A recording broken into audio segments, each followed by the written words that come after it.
Está no ar o site que você esperava. Obras espíritas ao seu alcance. Acesse agora amigoespírita.com. Centenas de títulos de diversos autores à sua disposição. Gostaria de aprender mais sobre a doutrina espírita? Sim, mas de forma organizada e sistematizada. Baixe o aplicativo Kardec Play no Google Store ou App Store e se inscreva. Cosme Márcia e o IDEAC esperam por você.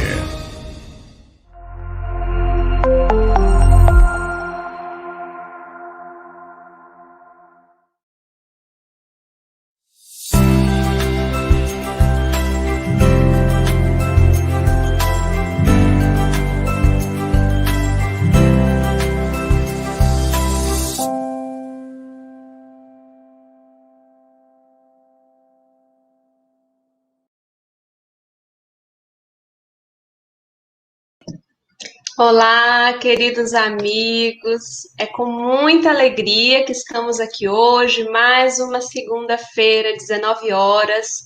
Hoje é praticamente já o nosso Réveillon do estudo, porque é a última segunda-feira de 2020. E eu estou assim muito feliz, muito contente de estar aqui com vocês e de ter hoje como convidada a Cris. A gente estava aqui já batendo um papinho, eu falei para ela como as coisas aconteceriam, contei para ela que vocês chegam cedo, ficam aqui batendo papo e que eu acho isso o máximo, que eu já me sinto um pouco assim num grupo de estudo mesmo da Casa Espírita, em que a gente gosta de chegar cedo, de se conhecer, de conversar, ou de ficar para depois e tomar aquele cafezinho, fazer aquele lanche, porque nem só de estudo vive o homem, não é verdade? Vive também de café, vive também de pão de queijo. Então eu sinto um pouco dessa energia aqui, estava compartilhando isso com a Cris, da minha alegria de perceber essa interação do grupo, as amizades que foram feitas ao longo desses estudos, e é com essa energia, com muita gratidão, que eu digo aqui os meus boas-vindas para a Cris, meu boa noite para vocês. Sejam todos bem-vindos. Seja muito bem-vinda, Cris. Obrigada, Larissa. Muito boa noite para você, para todos que estão aqui conosco, né? Eu fiquei curiosa, fui olhar nos comentários e já vi amigos aqui, vi os seus amigos também de estudo dando as boas-vindas, me acolhendo. Muito obrigada. Estou me sentindo em casa realmente, né? E é isso. Vamos lá, vamos para... Cris, aproveita e conta um pouquinho assim para a gente, para quem está te conhecendo agora, por acaso, que ainda não sabe do escutatório, ainda não conhece, né? E tá aqui agora, vai com certeza depois da nossa conversa aqui, fica ansioso para conhecer. Então já divulga, já conta um pouquinho aí. O pessoal já está vendo aqui Pernambuco, mas conta especificamente de onde você é, onde você mora, o que que você faz, para que as pessoas te conheçam um pouco melhor. Que bom, obrigada pelo espaço, né? Eu sou de Recife mesmo, trabalho na área de desenvolvimento humano, organizacional, eu sou da Federação Espírita Pernambucana, também do Núcleo Espírita Alta de Souza. Espírita é assim, a gente trabalha em vários centros, né? A gente termina migrando assim. E também sou uma das coordenadoras do projeto Escutatória, que é um projeto que já fez um aninho de idade, é recente, mas com a pandemia que a gente pensou que fosse encolher um pouco, porque o nosso trabalho é ir para a rua, é na rua, a gente é de rua, de levar as cadeirinhas, senta nas praças e espera as pessoas para conversar com a gente.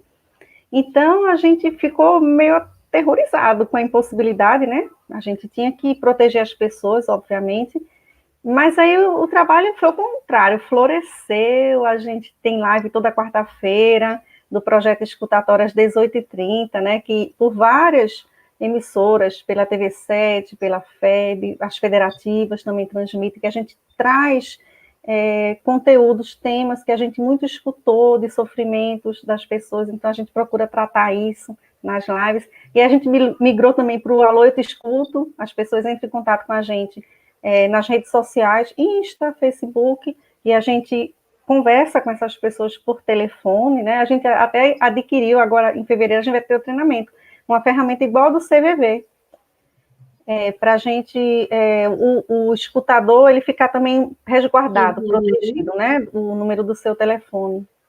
Que bacana, e uma escuta online também. O objetivo do projeto é a prevenção ao suicídio. No fundo, é isso, é prevenção ao suicídio. Mas é escutar as dores ou fazer companhia para alguém que não tem companhia, sem julgamento, sem crítica, né, falando pouco. Cris, se alguém que está acompanhando a gente aqui, né, está precisando desse serviço, dessa ajuda, que site, ou que página, ou que Instagram que essa pessoa coloca lá para encontrar? Perfeito. @Projeto Escutatória. Estamos no Insta, estamos no Facebook. Só ir lá no direct e deixar a mensagem, que logo a pessoa é contatada, é feita... E aí a pessoa vai ser escutada como quiser. Pelo Zoom, pelo WhatsApp, escrevendo. Às vezes ele quer só escrever. Conversando por telefone, com vídeo, sem vídeo. É da melhor forma que for para a pessoa. É o jeito da pessoa e a gente se adapta, né? E eu faço parte do NEP também, que você conhece muito bem. É verdade. Inclusive, a gente se conheceu por conta dessa questão do NEP, né? Isso, exatamente, né? Que é maravilhoso, né? Eu me encontrei, assim, quando eu fui por um acaso na federação, atrás de um estudo do Livro dos Espíritos, e quando cheguei lá, eu vi que tinha antes um estudo do NEP, né? Assim, eu cheguei lá, nunca mais eu saio daqui. É aqui que eu tenho que ficar, era isso que eu estava procurando, né? Conhecer mais o Evangelho do Cristo, conhecer mais o Cristo, né? Me aproximar mais dele, e foi um divisor de águas, realmente. Assim, abrir um horizonte para mim, né? Não só de conhecimento intelectual, mas a gente sente realmente Jesus com a gente. Quando a gente está estudando o NEP, a gente se emociona ali, né? A gente lembra das coisas que aconteceu com a gente faz reflexões, mesmo que silenciosas, né? A gente vai se conectando com aqueles personagens que estavam lá naquela época, muitos de nós mesmos, né? Estávamos lá. Vai sentindo aquele saudosismo, né? Que a gente não tem informação, mas fala, nossa, que sensação, parece que eu... né, de alguma forma, uma proximidade com isso daqui. Isso. Que maravilha. Gente, então, vocês viram que tem muita coisa boa aqui hoje, né? E a gente vai conversar, por falar em evangelho, nós vamos conversar, se tem alguém chegando hoje aqui, então o livro que estamos estudando toda segunda, 19 horas, aqui na Rede Amigo Espírita, mas sendo também transmitido pela TV7, pela Inspiração pelo Mundo, livro Jesus no Lar, do Espírito Neio Lúcio, pela mediunidade de Chico Xavier. Hoje nós estamos no capítulo 12, Os Descobridores do Homem. Eu achei ótimo esse capítulo para final de ano. Eu achei ótimo. Porque final de ano, Cris, não tem jeito, né? É aquele momento que a gente para, aí dá aquela avaliada, assim, né? Como foi esse ano? O que eu posso melhorar? O que tá pegando? O que tá pegando mais? Porque tá pegando muita coisa, né? Mas o que tá pegando mais? O que eu vou investir? É momento realmente de descobrir, de descortinar essas coisinhas que foram ficando ali por debaixo do tapete, que a gente às vezes escolheu não olhar, não aprofundar. Já tem tanta coisa acontecendo esse ano, é tanto problema que eu ainda vou ficar fazendo essa investigação. Não vou olhar isso aqui agora, não. Então a gente vai dar uma olhadinha através. Eu acho interessante porque esse livro, Jesus no Lar, a gente vai olhando as questões de outras pessoas e é sempre uma oportunidade, um convite para a gente se espelhar, né? Para a gente se olhar naquela mesma questão. E às vezes aparece a mesma questão de diferentes ângulos, né? É muito interessante. Então, hoje não vai ser diferente. Eu vou começar aqui lendo, como a gente sempre faz, eu vou lendo aos pouquinhos, vou aqui jogando para a Cris, né, num bate-bola, para ela fazer os comentários dela, e vocês vão fazendo os comentários de vocês aqui também. Os Descobridores do Homem. Fim da leitura de alguns trechos da história de Jó, a palestra na residência de Simão versou acerca da fidelidade da alma ao Pai todo bondoso. Fidelidade, ou seja, poderia ser sobre a fé. Esse aspecto da fé, fidelidade. Diante da vibração de alegria em todos os semblantes, Jesus contou bem-humorado. Tem vezes que Jesus conta meio que puxando a orelha, que Jesus está bem-humorado, olha só. Apareceu na velha cidade de Nínive um homem tão profundamente consagrado a Deus, que todos os seus contemporâneos, por isso, lhe rendiam especial louvor. Tão rasgados eram os elogios à sua conduta que as informações subiram ao trono do Eterno.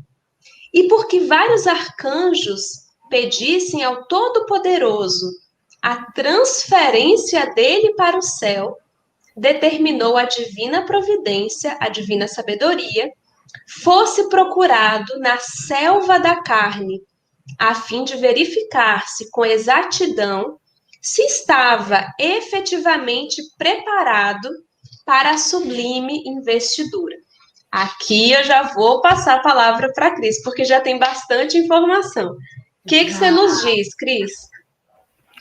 É interessante que esse estudo, essa historinha, parece que Jesus está, na realidade, explicando Jó.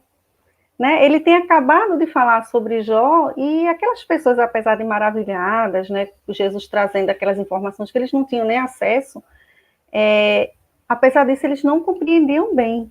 Né? E aí eu acho que vale a pena a gente dar uma retrospectiva assim, da história de Jó, que é muito interessante, né? Porque Jó também era um homem que era observante das leis de Deus. E Jó tem uma vida perfeita. Ele era rico, ele tinha 10 filhos, se não me engano, 7 homens e 3 mulheres. Ele tinha, era dedicado a Deus, era feliz, tinha tudo, né? E aí, numa reunião também de anjos com Deus, se intromete lá o Satanás, que não é aquele folclórico que, né, a gente conhece, com chifre e tudo, mas no hebraico é o adversário, é aquele opositor, aquele que não concorda com você, né, que é contra. E aí esse Satanás, ele levanta uma questão, ele diz, olha, Jó, ele só é assim porque ele tem interesse, ele é dedicado porque ele tem interesse nas coisas divinas, né, no reinado, e a gente é muito Jó, né? Quantas vezes a gente não pensa assim, em fazer o bem, com medo que algo de mal aconteça a gente, né? Que até assim, é natural a gente não querer, a gente querer ter uma vida correta, uma vida regrada, para ter um futuro melhor, né? Isso é saudável até um certo ponto, né? Mas ele levanta essa bola. E aí ele diz o seguinte, que se Deus tirasse tudo, ele não seria daquele jeito, né? Ele queria que provasse. Interessante que no final do texto, aí quando você lê, diz provar na carne. Ou seja, né, encarnado, né? E aí Deus manda tirar tudo. Vamos provar. Tirar tudo dele, só não pode morrer, né? E ele perde tudo, realmente. Perde os bens materiais, os filhos, ele adoece, né? E também ele começa a ser muito julgado, porque aquele povo era reencarnacionista. Então eles diziam o seguinte, se ele não fez nada, e ele está sendo castigado, que na visão deles era um castigo, né? Qualquer coisa de ruim, qualquer sofrimento, dor que aparecesse, ele tem culpa de alguma coisa. E vê que engraçado, eles começaram a pensar assim, que tipo de pecado ele tem pelo tipo de sofrimento que ele está tendo.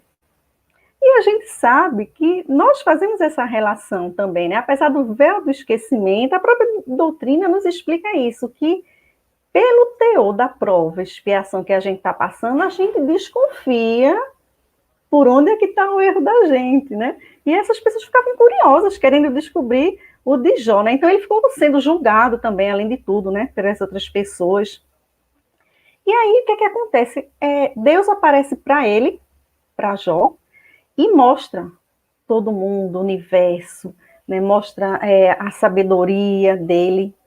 E Jó, ele se perguntava o porquê aquilo tinha acontecido com ele, mas ele nunca deixou de confiar em Deus. E depois que Deus faz aquela aparição para ele, aí é que ele robustece a fé, né? Ele fica muito agradecido, né? Ele compreende e fica agradecido. E aí o que é que Deus faz? Ele, fortalecido, devolve tudo em dobro para Jó, né? Então, Jó, ao contrário do que a gente vai ver nessa historinha, Jó tinha essa fé em Deus, essa confiança, porque você ter confiança é a fé, né?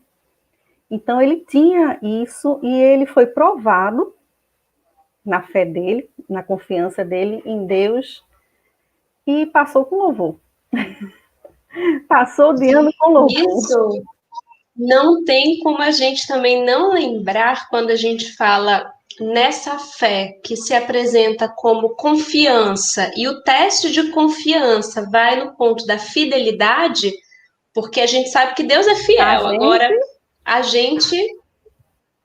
Isso sempre quem vem, né, o personagem que vem também sempre com muita força à minha cabeça, porque é uma história muito forte, muito impactante, é o patriarca. Abrão, que depois será Abraão. Porque eram promessas, né? Faz isso, e ele fazia. Faz aquilo, ó, sai daqui, vai para ali, vai ele. Recomeça, vai ele. Faz aquilo, e ele fazendo, né? Tudo aquilo que era, inclusive assim, demora um tempo para começarem a acontecer as promessas, porque o principal desejo, que era o filho, a pessoa já está lá, né, com idade mais que avançada e o negócio não acontece. A mulher é estéril, a mulher já está também idosa. E o próprio Abrão, né, ainda Abrão, já estava assim, olha, Senhor, será que esse aqui que veio pela escrava, né, já não atende? Porque pela minha esposa eu acho que já não vai dar. E Deus, não é esse não, vai ter o seu ainda, é outro. E as promessas continuam, né? E todo o enredo continua, a aliança continua. E quando esse filho chega e quando parece, né, que agora sim, eu já dei os meus testemunhos, eu já caminhei, já peregrinei, já fiz tudo o que me havia sido solicitado, é quando Deus pede exatamente o tudo de Abraão. Agora já Abraão. E o tudo de Abraão era o seu filho. É quando ele pede esse filho em sacrifício. E aí vem esse mesmo paradoxo que você acabou de falar. Quando você passa no teste de fidelidade, quando te é solicitado o seu tudo, assim como a gente tem na hora da multiplicação dos pães e dos peixes, também Jesus pede tudo. Tudo que vocês têm. É 7? Então me dá esse tudo aí. E é disso que se multiplica. E cada um tem o seu tudo diferente, né? E aquele tudo que era o filho, quando ele oferta, já não é necessário. Mas ele precisou ofertar. Ele precisou confiar.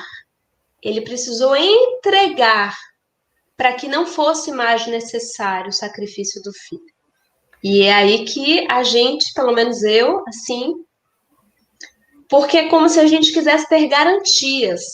A gente não quer colocar o pé acreditando, confiando que vai ter o chão. A gente quer dar aquela testadinha antes. Deixa eu ver aqui se tem um chãozinho. Se tiver o chão, se eu tiver tem alguma garantia? A gente quer ter essas garantias e não é assim que a fé funciona. É isso que a gente vai ver, inclusive, um pouco mais profundamente aqui.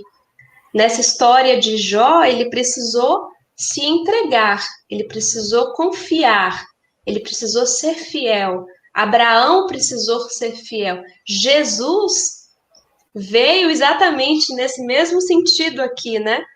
Verificar-se na carne, na matéria, no teste, na prova. Porque treino, tem uma frase que meu esposo fala muito, Cris, que ele diz assim, ó, treino é treino, jogo é jogo. Então, você está lá na espiritualidade treinando, estudando, aí acompanha os benfeitores. Nossa, e você já está até se achando que podia ser anjo de guarda de alguém. Parece simples. Quando a gente chega aqui, que aí tem o espinho cravado nessa bendita carne, quando o interesse pessoal é ferido, a gente vai ver o que acontece. Porque Jó deu conta do recado dele, mas eu acho que a gente está mais para esse personagem aqui. A gente oscila muito ainda, né? A gente oscila na fé. Tem momento quando a gente está muito precisado, aí a gente se entrega completamente. Quando não tem mais jeito, normalmente. É aquela história do médico, quando não tem o que fazer, diz, olha, agora é com Deus, entregue a Deus, que não tem mais o que a medicina fazer.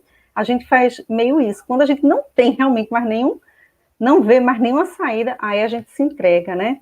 Só que, assim, quando está tudo bem, a gente não oscila, né, na fé, mas a gente também não está conectado. O problema é esse. Quando está tudo bem, a gente esquece, né? E quando está tudo bem, não é a hora da prova. A hora da prova, porque assim, é um jargão que a gente fala muito assim no mundo empresarial. É muito fácil ser bom no bom. Não está acontecendo nada de ruim na minha vida. É muito fácil estar bem, estar equilibrado, estar simpático, estar receptivo, acolhedor. Agora, quando vier, aí é o teste. Exatamente. Né? Tem até uma pergunta já aqui, Cris, do Daniel. Ele falou assim: Larissa, Cris, manter-se com persistência na tarefa do bem que fomos chamados, sem desviar por impedimento do interesse de vantagem no mundo, é um teste de mérito do verdadeiro cristão? E como, Daniel? Será que é Daniel, hein, que assiste às lives da gente do Escutatória? Boa noite, Conta Daniel. aí, Daniel, se é você. Daniel, olha, é um teste, e aí eu digo por experiência própria e também o que a gente vê, que é importante, e recebe essa orientação da espiritualidade também. É importante, mesmo que você não se sinta digno do trabalho, mesmo que você vá com preguiça, mesmo que você vá com não tanta boa vontade, mas é o treinamento que Larissa tá falando. É o treinamento, é no dia a dia, é o hábito. Amor também é um hábito. A gente tem que fazer um esforço para amar, a gente tem que se disponibilizar. Porque com o tempo, aquilo ali vai tocando a gente, aquelas pessoas que passam por a gente, que a gente, de repente, atendia assim, sem muita boa vontade, começam porque vai havendo uma troca, né? Você está dando, você vai recebendo também. Então, você começa a receber, começa a se sentir melhor, mais bem-humorado, começa a olhar as pessoas de uma outra maneira. Então, a mudança é aos pouquinhos que vai acontecendo. A gente não pode existir, né? Conhece-se o espírita pelo esforço que ele faz, né? Então, esse esforço é importante para tudo que você quer na vida, para tudo. Você precisa de algum esforço. Tanto que Jesus dizia para todo mundo: o que queres que eu faça? Ele não curava, não, de imediato. O que queres que eu faça? Para a pessoa, pelo menos, se movimentar, pelo menos abrir a boca para dizer: Senhor, eu quero ver. Né? Então, maravilha. Esse movimento é esperado da gente, a parte da gente, porque senão é aquele Jesus Salvador que vai fazer tudo por a gente. Que a gente pensa que vai ficar rezando aqui, orando, e ele vai resolver os problemas, vai dar um emprego, vai dar um marido, sei lá mais o quê. Não, né? Ele dá inclusive, tem várias coisas que a gente traz nessa bagagem que a gente precisa ver, precisa saber que existe para poder trabalhar, que é exatamente nas atividades que isso vai aparecendo. Então, às vezes a gente fala assim: eu não sou isso o suficiente, eu não sou paciente o suficiente, eu não sou humilde o suficiente, eu não sou isso, aquilo, aquilo.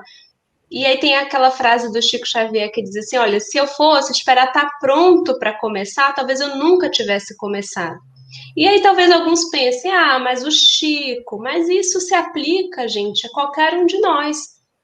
Qualquer pessoa que você admire por um trabalho assistencial, por um trabalho de estudo, pelo trabalho que for, essa pessoa, por mais que você admire, não está pronta, ela está no caminho.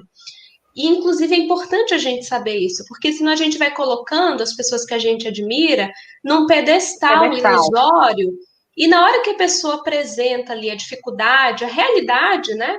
porque ela está a caminho, como todos nós estamos, aí a pessoa às vezes até abandona a religião, porque estava na religião por conta daquela pessoa, e não por conta da proposta. O único que a gente pode ter certeza que não vai decepcionar, porque já está no outro patamar, é Jesus. Por isso que a gente tem Jesus como modelo e guia. Não é o profeta A, não é o líder religioso B, não é o palestrante C, ou não é o médium D. O modelo e guia é Jesus, porque naquela escala espírita, ele já está lá como um ser, um Cristo, um ser que já está ali purificado, que quando vem para essa experiência na carne, esse teste que o nosso personagem aqui vai passar, ele já não está suscetível, já não é dominado pelas paixões, ele já passou dessa etapa. Não por ter sido criado privilegiado ou nada disso, mas porque já avançou, é como se a gente estivesse assim numa cartilha, aprendendo A, B, C, e Jesus já está lá na Bhaskara, já está lá fazendo PhD em tudo que a gente está ainda soletrando. É um outro patamar, né? Ele já avançou, ele já é mais que professor nisso que a gente está aqui ainda muito inicialmente aprendendo.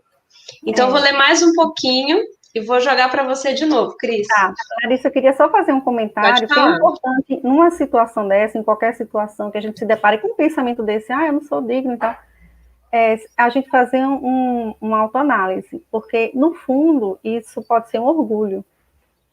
Na realidade, a gente pensa que a tarefa é pouca para a gente, né? Então, tudo a gente tem que olhar para dentro e tentar, como essas pessoas faziam com o Jó, pelo o que ele estava passando, descobrindo qual era o tipo de falta que ele tinha tido. É assim com a gente também, né? Pelo que eu estou pensando, sentindo, o que é que isso quer dizer? Por que que isso? E o que é que isso? De onde reverberou isso? De onde saiu isso, né? Muito bom. E aí, vamos lá.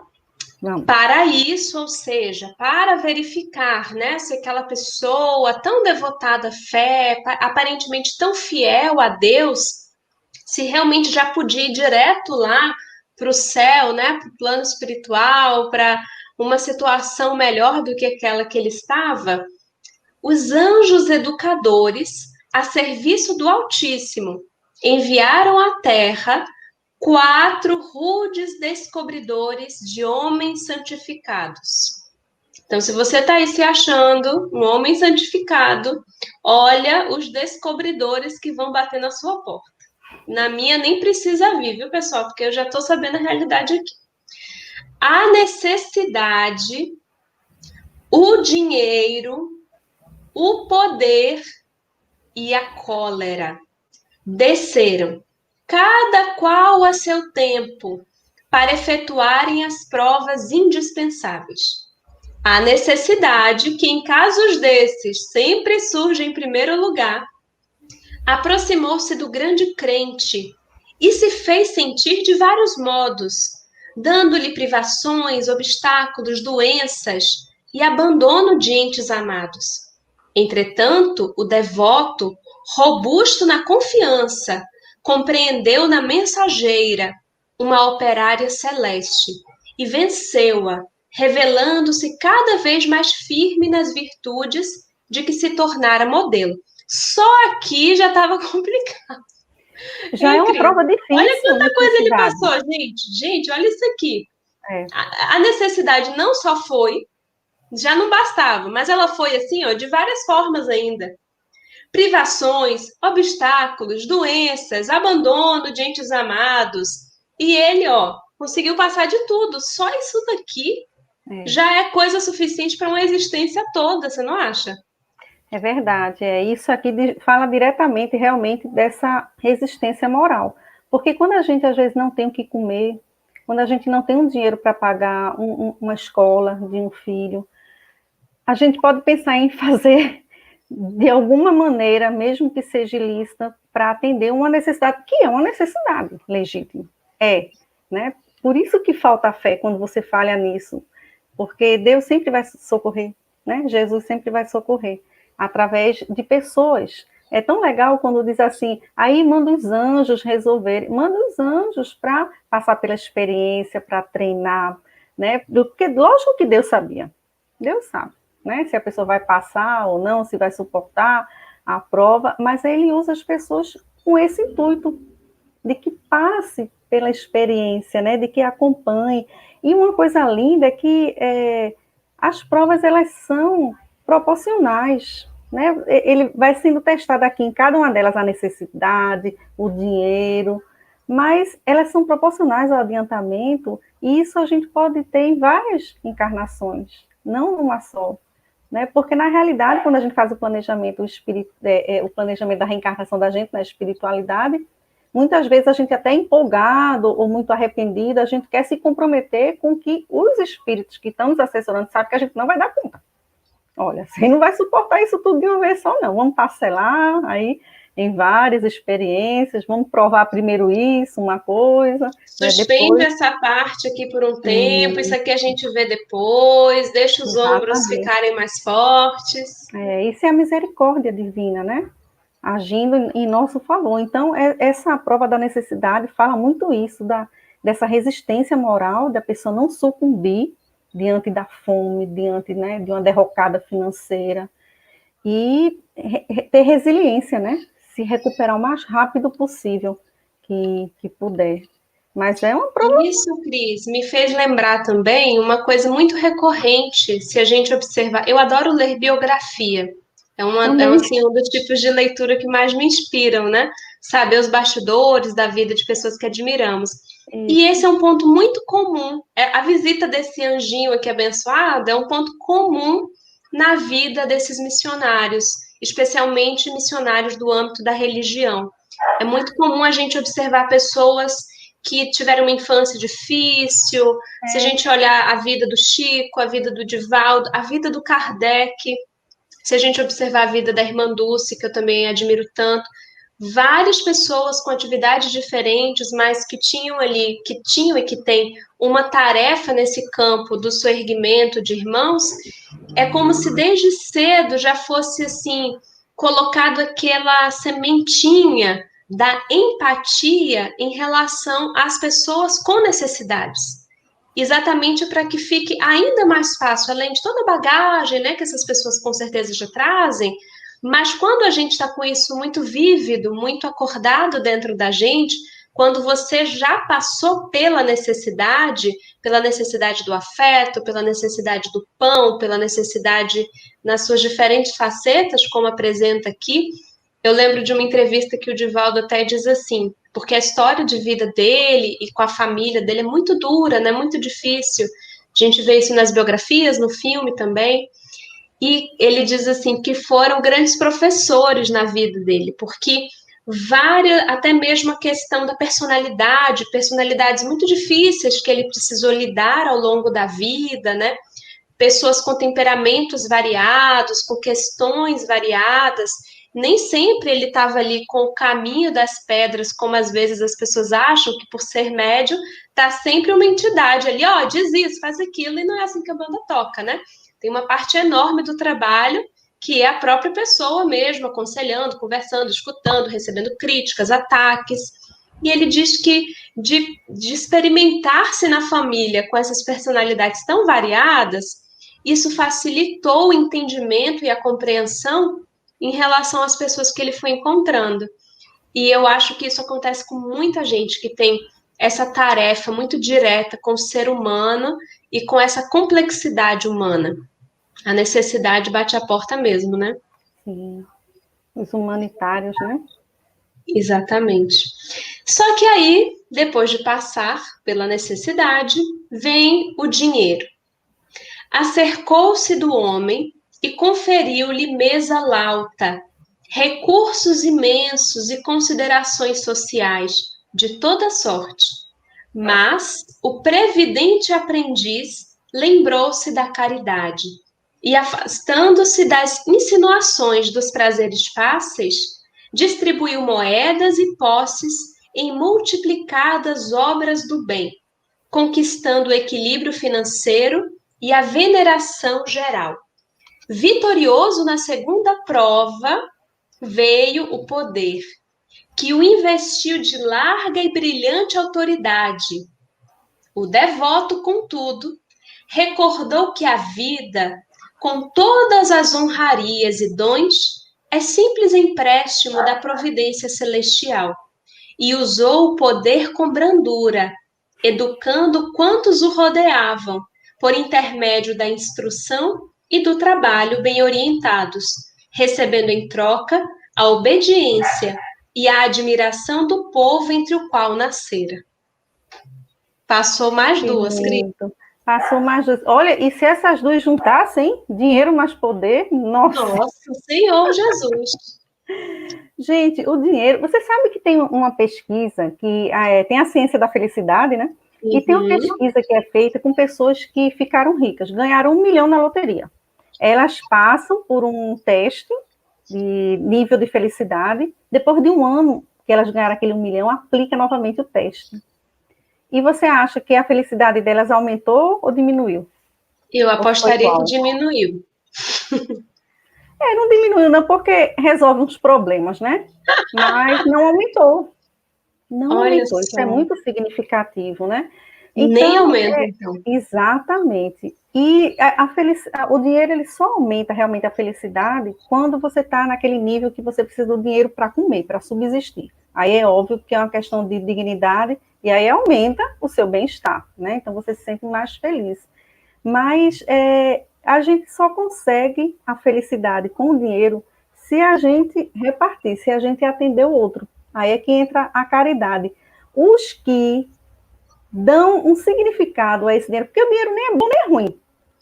Depende do que a gente faz com ele, né? Se você der um significado positivo, aí sim, ele pode realmente aumentar a sua felicidade. Eu gosto de trazer essas coisas assim, porque o espiritismo também é ciência, e a gente vê a ciência se aproximando muito dessas questões internas, né? Dessas questões morais, dessas questões do comportamento da pessoa, né? Com métricas, não é autoajuda, com métricas, com ciência, né? Então, isso é muito sério, isso tá dizendo assim, olha, tá aqui, ó, é isso mesmo, felicidade, não, dinheiro não traz felicidade, como o povo diz, né? Ele ajuda a Tem menina. até uma história, Cris, de um casal que eles estavam assim conversando e eles iam jogar na Mega Sena, né?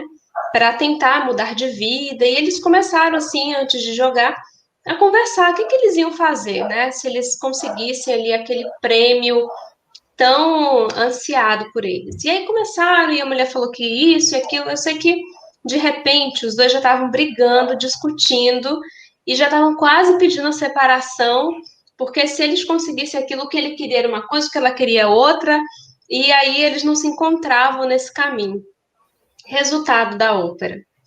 Quantas e quantas vezes não é que o dinheiro traga a infelicidade, mas ele vai acionando em nós, tanto o dinheiro quanto o poder, certos aspectos que às vezes estão adormecidos. Então, às vezes, uma mesma pessoa que quando tem o pouco, ela até se preocupa, né? Tipo, não, tem uma casa simples, não, entra, fica à vontade, tem espaço para todo mundo. Aí, de repente, a mesma pessoa reformou a casa, está com móveis novos, aquilo vai mexendo com certos aspectos que estavam ali quietinhos, que agora, não, eu já não vou convidar fulano nem beltano, vai botar olho aqui nas minhas coisas, vai ver o que eu tenho aqui na minha casa, daqui a pouco vai achar que eu tenho a mais, vai pedir emprestado, e assim acontece com esses processos. Então, muitas vezes essas pessoas que ganharam tinham ali um lugar na família, na comunidade, uma determinada cultura. E quando essas pessoas se tornam a pessoa que agora é um milionário, isso muda a posição da pessoa em tudo. Ela começa, inclusive, pode acontecer, né? Não é que não aconteça, mas acontecendo ou não, o fato é que ela começa a não saber nem quem confiar. Se aqueles familiares são confiáveis, se os amigos são amigos ou são interesseiros. Então, muda muita coisa na vida da pessoa. Não é uma coisa simplesmente acordei com dinheiro e todo o meu contexto de vida é o mesmo. Várias coisinhas vão se transformando em grandes mudanças e nem todo mundo consegue administrar isso numa boa, né? O nível de complexidade aumenta muito, né? E aí o poder, se você primeiro tem que se educar quando você tem poder, porque você pode fazer mau uso realmente, né? Se você conseguir usar o poder para o bem, porque uma pessoa que tem poder tem influência sobre a outra. Tem até, eu digo mais que influência até, que as pessoas às vezes têm medo de uma pessoa que tem poder, aceita as coisas. Você com poder, se as pessoas começam a aceitar tudo que você fala, por exemplo, você começa a perder o parâmetro de tudo. Porque o que você faz é aceito, todo mundo aplaude, todo mundo gosta, todo mundo atende, obedece. Olha o perigo. Então, como direcionar isso, né? Já que eu tenho poder, como é que eu vou direcionar isso para o bem? Porque tanto eu estou me educando, quanto eu estou educando o outro também. Né? Porque você adquire um respeito muito grande, um respeito, né, meio receio, meio medo, mas adquire. Então, as pessoas não vão te questionar tanto, por exemplo. E esse poder, Cris, é muito fácil da gente fazer um autoteste para ver como que anda a nossa questão com a autoridade. Basta que a gente observe, por exemplo, quem tem filhos. Então, para os nossos filhos, nós somos uma autoridade. Como que a gente lida com essa autoridade? Né? Querendo mostrar, vou mostrar quem que manda aqui, né? Assim que às vezes as pessoas falam. Então, da mesma forma, esse tirano interno que às vezes aparece e até a gente se assusta com ele, pois é, ele mora aqui dentro. E às vezes a gente é super autoritário, com o pouquinho de poder, o quinhãozinho de poder que a gente tem acesso, como que isso seria em larga escala? Basta que a gente faça essas pequenas observações, que numa larga escala é isso mesmo que vai surgir. Quanto mais possibilidade de mandar, de querer controlar, querer que tudo seja na administração da casa. Eu, por exemplo, né, de forma alguma sou essa pessoa, viu, Cris? De forma alguma. Aquela pessoa que quer que o livro fique do seu jeito, que ninguém coloque de outra forma, não sou essa pessoa jamais. Já passei dessa fase. Então, esse controle que a gente quer ter sobre essas pequenas coisas é a mesma característica que vai aparecer na hora que a gente precisar, né, administrar algo maior, ou seja uma empresa, seja um grupo, seja uma casa espírita. É o mesmo nível de autoritarismo que já está aqui, só que ele vai ter mais espaço de ação. Então é o seguinte, essas visitas aqui estão bem difíceis para a gente, né, Senhor Jesus? Mas ele passou nessas, né? Vamos lá. Senhor. Mas só que não acabou ainda não, meu povo, olha só. Triunfante e feliz, o crente foi visitado, enfim, pela cólera, de maneira a sondar-lhe a posição espiritual. A instrutora invisível valeu-se de um servo fraco e ignorante e tocou-lhe o amor próprio, falando com manifesta desconsideração em assunto privado que, embora expressão da verdade, constituía certo desrespeito a qualquer pessoa de sua estatura social e indiscutível dignidade. O devoto não resistiu. Intensa onda sanguínea lhe surgiu no rosto com gesto, e ele se desfez em palavras contundentes, ferindo familiares e servidores e prejudicando as próprias obras. Somente depois de muitos dias conseguiu restaurar a tranquilidade, quando, porém, a cólera já lhe havia desnudado o íntimo, revelando-lhe o imperativo de maior aperfeiçoamento e notificando ao Senhor que aquele filho, matriculado na escola de iluminação, ainda requeria muito tempo na experiência purificadora para situar-se nas vibrações gloriosas da vida superior. Curiosidade geral transparecia do semblante de todos os presentes, que não ousaram trazer à baila qualquer nova ponderação. Estampando no rosto sereno sorriso, o Cristo terminou. Quando o homem recebe todas as informações de que necessita para elevar-se ao céu, determina o Pai amoroso, seja ele procurado pelas potências educadoras. A maioria dos crentes perde a boa posição que aparentemente desfrutava nos exercícios da necessidade que lhe examina a resistência moral. Muitos voltam estragados das sugestões do dinheiro, que lhes observa o desprendimento dos objetivos inferiores e a capacidade de agir na sementeira do bem. Alguns caem desastradamente pelas insinuações do poder, que lhes experimenta a competência para educar e salvar os companheiros da jornada humana. E raríssimos são aqueles que vencem a visita inesperada da cólera, que vem ao círculo do homem anotar-lhe a diminuição do amor próprio, sem a qual o espírito não reflete o brilho e a grandeza do Criador nos campos da vida eterna. O mestre calou-se, sorriu compassivamente de novo, e porque ninguém retomasse a palavra, a reunião da noite foi encerrada. Muita coisa aí, hein, Cris? Demais. Olha, depois desse trechinho aí, a gente dá vontade de fazer igual essas pessoas que estavam lá mesmo, ficar calado depois do que Jesus... Dá vontade de não falar mais nada.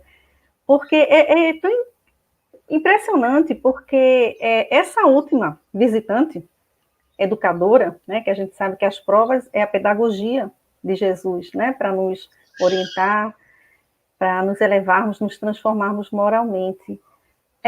Não tinha nenhuma conotação material. As primeiras tinham. E olha só, onde ele fala. A gente sabe que a raiva é uma das primeiras emoções, né? Emoções básicas, ligada a um instinto. A gente reage automaticamente. Mas a gente tem o livre-arbítrio para a gente decidir como quer reagir quando a gente porque aqui ficou claro que ele, como é? Não está me reconhecendo? É o orgulho, né? Arrogância. Como assim? Ele não suportou isso. Não ser reconhecido, né? E aí a gente lembra o seguinte, lá no Evangelho segundo o Espiritismo, tem o capítulo Bem-aventurados, brandos e pacíficos, é o 9. Tem um item só para cólera. Só para isso, né? E aí ele fala o quê? Justamente que quando a gente tem cólera, a gente não está aceitando que o outro nos desmereça, a gente se acha maior, por isso que fica indignado, né? A gente perde a razão, a gente não escuta mais os conselhos, a gente fica cego, literalmente, né? Aí tem gente que bota até culpa assim, porque eu tenho um sangue nordestino, por exemplo, eu sou do Nordeste. A gente... Também. Tem o sangue nordestino, tem o sangue italiano, porque minha personalidade é assim. Não, e você fazendo isso, você está querendo dizer assim, quem quiser que se molde a mim, porque eu não vou mudar, eu não quero, eu não vou descer daqui, eu sou assim, quem quiser me aceita. Então, isso é um orgulho. É aquela história do autoconhecimento, realmente, da autoanálise, questão 919 do Livro dos Espíritos. Por que eu penso assim? Por que eu acho isso? Né? Por que dói em mim? Eu acho que estou... Aí eu acho engraçado, porque quando ele falou aqui, do amor, e raríssimos são aqueles que vencem a visita inesperada da cólera, que vem ao círculo do homem anotar-lhe a diminuição do amor próprio, sem a qual o espírito não reflete o brilho e a grandeza do Criador. Então, aqui, não é o amor que está falando aqui, o amor próprio, na realidade, ele com essa reação é porque ele tem pouco amor por ele mesmo. Não é aquela questão de autoestima. Não é autoestima alta, não. Ele se ama pouco, porque ele se incomoda, ele se encoleriza por algo que estão dizendo dele, que estão falando, porque estão discordando. Quando a pessoa se ama, se conhece, ela sabe do seu valor e do valor do outro também, obviamente, ela não vai se enfurecer, ela não vai se incomodar, né, com a crítica, com às vezes um desinteresse pela a pessoa, né? E aí os espíritos dizem, sabe o que nisso aqui? Que se a gente pudesse se observar quando tem um acesso desse de raiva, que a gente, no mínimo, não ia ter medo da gente mesmo, porque a gente, quando tem raiva e tem um acesso e fala alto e gesticula, né, faz movimentos bruscos, a gente virou animal, a gente fica perto, descompensa, né? Se a gente não tiver medo da gente mesmo, a gente não vai achar ridículo o que a gente fez. Por uma coisa externa, né? Então, o risco que a gente corre também de fazer algo que nem gostaria, talvez, quando está com raiva, é muito grande, porque a gente faz sem pensar, né? E aí tem gente que não dá valor, mas a meditação é uma forma de autoanálise, de você conseguir organizar suas emoções, porque ela trabalha a respiração, né? E tem um tal nervo vago, né? Que é um nervo que tem aqui na frente, ele leva o oxigênio para você, vai até o seu cérebro, e aí quando você tem raiva, uma contrariedade, alguma situação estressante, o oxigênio vai lá, ó, e controla a adrenalina, ele vai lá no simpático, que é responsável por liberar adrenalina, e para o simpático. Né? Quando a gente não tem essa respiração boa, o ar não circula, esse mesmo ar, ele deveria descer por trás, e aí ele continua, né, no vago, ele vai para onde? Para o intestino, para o ventre, e aí você fica encolerizado, porque a circulação do oxigênio não está normal em você. Então, é mais uma vez uma questão de ciência, né, você compreender o seu funcionamento fisiológico de acordo com a emoção que você libera, né? Quando você medita, você abre espaços entre um pensamento e outro, que aí é o tempo de você pensar melhor.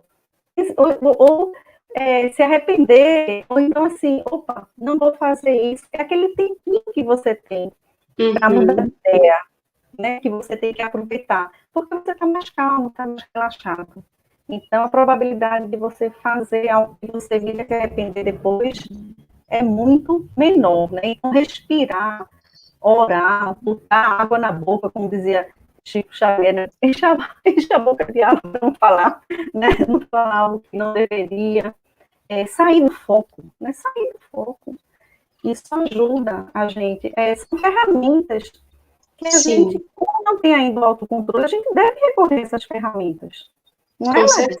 Cris. E uma coisa muito interessante que eu, pelo menos, tenho feito, né, ao longo já de alguns anos, é anotar. Eu tenho o hábito de fazer uma espécie de revisão, semelhante àquela sugerida por Santo Agostinho, de autoconhecimento, de autoanálise, porque vocês vão perceber uma coisa, é muito recorrente o estilo de situação. Aqui na história, inclusive, ele diz assim, que a raiva, né, que a cólera, essa visita aparece de uma forma inesperada. Então, se a gente anotar essas situações que nos tiram do prumo, que a gente fala assim, isso me desequilibrou, isso, né, não necessariamente apenas a raiva, mas qualquer uma dessas emoções que a gente se sentiu assim desconfortável, fora de si, quando a gente tem o hábito de anotar, né, qual a situação, qual a emoção ou o sentimento e de que forma eu me comportei diante daquilo. Quando eu vou anotando isso diariamente, ao longo ali, se eu pegar um mês dessas anotações, vocês vão perceber uma coisa muito interessante, que é a repetição. São situações diferentes que, na verdade, têm ali um ponto comum.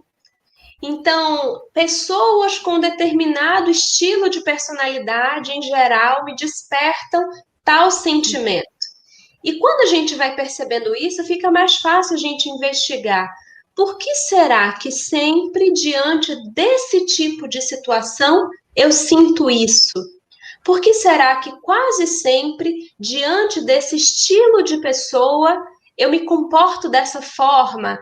Eu sinto uma coisa estranha na garganta, parece que eu vou ficar sem voz, ou eu já sinto que eu estou ruborizado. Porque, inclusive, algumas pessoas podem achar assim, mas eu não sou uma pessoa que grita, que faz barraco, que agride ninguém. Eu também não, mas a gente sente raiva do mesmo jeito. E às vezes a gente não explode no outro, mas implode. Aí daqui a pouco você está aí com a gastrite, com vários problemas físicos que são decorrência dessa energia que a gente vai literalmente engolindo. Engolindo a raiva, a cólera, o que você queria dizer e não disse, porque você já se sente tão superior àquelas pessoas. Teve um capítulo aqui em que nós conversamos muito essa questão da falsa superioridade, que é o orgulho, quando a gente vai se sentindo milimetricamente superior aos outros, que a gente não vai nem gastar a nossa saliva para discutir. Mas dentro da gente tem um tsunami de emoções acontecendo, vários pensamentos, várias coisas que a gente não disse, mas que a gente pensou, e tudo isso está acontecendo, porque pensamento de abstrato não tem nada. Sentimento de abstrato não tem nada. Então, às vezes, a gente não é aquele que se encoleriza para fora, mas que se encoleriza para dentro. E as duas coisas precisam de análise, de acolhimento, não de julgamento, de ficar se achando, ai meu Deus do céu, de novo, mas daquele olhar observador que analisa o comportamento e se dispõe a tentar diferente. Se eu sempre tento dessa forma e eu já sei o resultado, por que não da próxima vez tentar diferente? Tentar sair entre o explode para fora e implode para uma outra alternativa, porque existem múltiplos caminhos para que a gente haja diante da pessoa desequilibrada, diante daquele que nos agride, existem várias coisas. E a gente pode tentar novos caminhos, novas alternativas, porque o nosso cérebro, ele vai sempre nos levar automaticamente para o caminho mais comum, para aquele caminho que você já fez mais vezes. E se a gente consegue fazer essa pausa que a Cris tão bem falou aqui, a gente consegue tentar novos caminhos, sai do piloto automático e tenta novas rotas para esse autoaperfeiçoamento. Antes de passar a palavra até para a Cris fazer o fechamento dela, eu estou observando aqui que tem várias pessoas com questões, com dores, pedindo orações. Então, eu vou passar a palavra para a Cris, para que ela faça o fechamento, faça, né, os últimos comentários, e depois a gente vai fazer uma prece final. Todas as pessoas que estão aqui conosco, eu estou acompanhando aqui a Cálita Carneiro, está com uma pessoa da família dela, irmã dela, teve outras coisas que apareceram também. Então, quem estiver em casa, quem até quiser pegar uma água, quiser colocar um nome, a gente daqui a pouco, assim que a Cris fizer os comentários, a gente faz também esse momento aqui juntos de vibração, tá certo? Então, Cris, com você. Que bom, que bom. Eu estava aqui o tempo todo olhando para o lado, aflita, né? Cálita Carneiro, minha querida. Ninguém separa os afetos, nada separa os afetos, né? Nós não nos separamos, é só por um momento, muito rápido, né? A gente vê depois, quando a gente estiver na espiritualidade também, o quanto é rápido esse momento aqui na Terra, e a gente tem essa esperança do reencontro que a doutrina espírita traz para nós, essa certeza do reencontro. Então, querida, é só vibrar positivo, né? Por a gente mesmo e por aqueles nossos afetos que estão afastados momentaneamente. Jesus está no leme, não tem nada fora do lugar, né? Eu queria agradecer demais, eu quero agradecer demais a essa fofa, a essa Larissa, a essas pessoas que estão aqui, que colocam, né, conversam com a gente, colocam as dores e falam assim, que momento maravilhoso isso, né, de interação e de encontro de irmãos. Mandar todas as minhas energias positivas para essas pessoas, todo o meu carinho, o meu amor, né, que todas sejam confortadas, consoladas, esclarecidas pela doutrina espírita, que traz justamente o consolo através das explicações, né, e do futuro da gente. A fé diz muito respeito a isso, a confiança no futuro, a certeza do futuro, e a gente tem certeza que irá se encontrar com os nossos afetos, desejar um 2021 de mais coragem ainda, que a gente foi bem corajoso esse ano, né, tá enfrentando isso tudo, e a gente tem mais força ainda do que a gente pensa, né? Então, uma boa noite para todos, fiquem com Deus, vamos vibrar aqui juntos por todos nós que estamos de uma maneira ou de outra, todos necessitados de algo, né, Larissa? Com certeza, todos nós aqui, de alguma coisa. Então, vamos orar juntos e por todos, que fica mais forte, né? Então, vamos fechar os nossos olhos com o coração cheio de gratidão. E diante dessas visitas, às vezes inesperadas, da necessidade, do afastamento, da dor, da saudade, diante de todas essas visitas sempre enviadas por Deus, por mais que não as compreendamos, por mais que esteja doendo muito, nós vamos agradecer. Juntamente com Maria Dolores, no seu poema, Agradeço o Senhor. Agradeço, Senhor, quando me dizes não, as súplicas indébitas que faço através da oração. Muitas daquelas dádivas que peço, estima, concessão, posse, prazer, em meu caso talvez fossem espinhos, na senda que me destes a percorrer. Existem privilégios que desejo, reclamando-te o sim, que se me florescessem na existência, seriam desvantagens contra mim. De outras vezes, imploro-te favores, entre lamentação, choro, barulho, mero capricho, simples algazarra que me escapam do orgulho. Agradeço, meu Deus, quando me dizes não, com o teu amor, e sempre que te rogue o que não deva, não me atendas, Senhor. Abençoa, Senhor Jesus, a todos os nossos irmãos aqui conectados em espírito de fraternidade e a todos aqueles que possam ser beneficiados por essa energia de paz, de concórdia, de união. Que assim seja, graças a Deus. Assim seja. Maravilha. Amo Maria Dolores. Beijo para todo mundo. Tchau, gente. Até a próxima. Até ano que vem, 2021.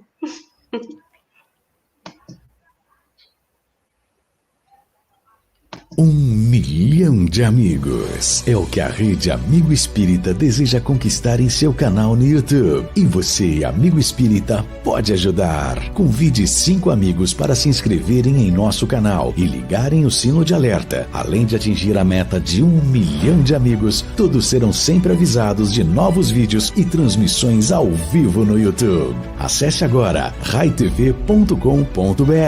Rede Amigo Espírita, divulgando, instruindo e unificando.